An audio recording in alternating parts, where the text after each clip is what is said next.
This was a mayor who had a ethic to say, if you make a request, I will get back to you in no less than 2 weeks. That's how he operated. Wow. Okay. Right. So like he really thought about what was necessary to change conditions, but also he rooted himself in the people. So as a Chicagoan, seeing that as a young person, and he passed away my sophomore year of high school, but Okay. seeing that as a young person allowed me to understand that there were folks who were working to change conditions. And from that moment on, I was looking at that and then essentially got put on by way of my peers.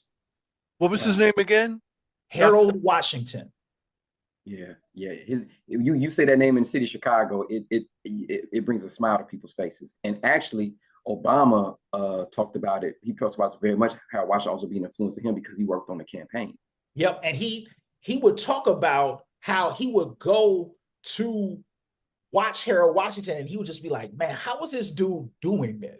Right? How does he make folks understand what he's talking about?" And that was Harold Washington's gift. His thing was, look, if you are going to be accountable to people, you have to listen to them and you have to demonstrate that you have listened to them by the actions that you engage. So it was completely that process, seeing that as a young person where I didn't understand all of it, I could get that point. I was like, man, this dude is different. Like he's not like these politicians just trying to get in and get on the horse and ride slick. His thing was, look, if you're going to do some things, we have to do some things. Let's get into the process of doing some things.